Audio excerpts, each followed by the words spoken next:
সকালবেলায় রান্না বান্না আমার কমপ্লিট হয়ে গেছে। এখন এই যে ওর জন্য খাবারটা বেড়ে দিচ্ছে। আগে ভাতটা দিয়ে দিলাম একটু ঠান্ডা হোক। আর এখানে রয়েছে কড়াইয়ে রয়েছে এখন পটল আলুর তরকারিটা। এই যে এখন সকালবেলায় খাবার বাড়ছি আর ও ওদিকে ডিম ছাড়াচ্ছে। আমার ডিমটা ছাড়ানো হয়নি তাই ছাড়িয়ে নিল।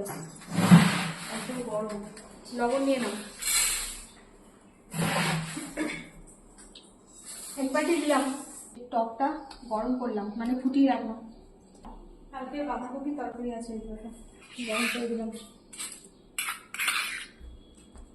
আর এই যে দেখো এখানে রয়েছে যে পাবদা মাছের ঝাল। হ্যাঁ, এই গরমের দিন হলো আর এই শুরু হলো ফ্যান। মানে কথা মানে মানে সবসময় ফ্যান, কথা কথা ফ্যান।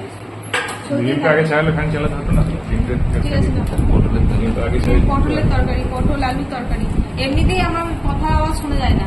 লোকে বলে আওয়াজ শুনতে পাই না, তার মধ্যে যদি ফ্যান চলে তো আরো শুনতে পাবে না, ওই জন্য জোরে জোরে বলতে হবে। আর এই যে দেখো এই দুটো থালায় আছে পটলের তরকারি। ঠিকই আছে, এখনকার দিনে আবার ফ্যান চালিয়ে খাবারটা ঠান্ডা না করে দিলে সমস্যা হবে। আর এই যে দেখো এখানে রয়েছে পটল ভাজা আমার দেওয়ারের জন্য, নিম ছেচকি আমাদের জন্য।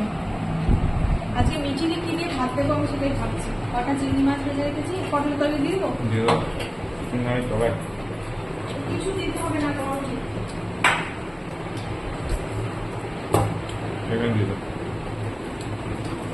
পটলের তরকারির মধ্যে না চিংড়ি মাছ কটা বেটে দিয়েছি,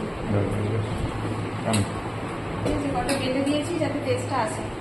আর আর কি, হ্যাঁ এখানে রয়েছে টক দই, এখানে টক দই বসিয়েছি।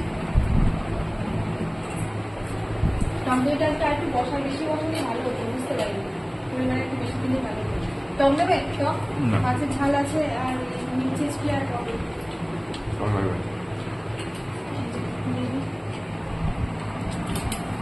সর্ষে আর টমেটো দিয়ে। আমাদের ওই যে বললে এটা যে লঙ্কা খাই না খাবে না, আমি লঙ্কাটা আমার কাছে দিয়েছি। ওই যে বললে হালকা হালকা, আমাদের সঙ্গে হালকা হালকা রান্না ভারী পাবে না এগুলো। আর ওকে ভাতের মধ্যে দেবো নিচে সেটা, তাছাড়া জায়গা হবে না। ডিমের প্রশ্নটা খুব হলুদ তো, ডিমের প্রশ্নটা একটা ডিমের দেখাচ্ছে। এর মধ্যে যেগুলো আনবে তার মধ্যে যদি সবগুলো একই হবে তারপর হয় না।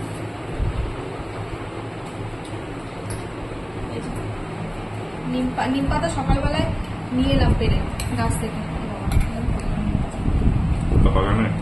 ছাদ, হ্যাঁ ছাদ দিয়ে পাতা নিয়ে এলাম, দেখি ছাদে খুব একটা কচি কচি পাতা ছিল না, অল্প পাতা ছিল। তারপর আবার বাগানে গেলাম, বাগানে রয়েছে আমি লাগাতে পারছি না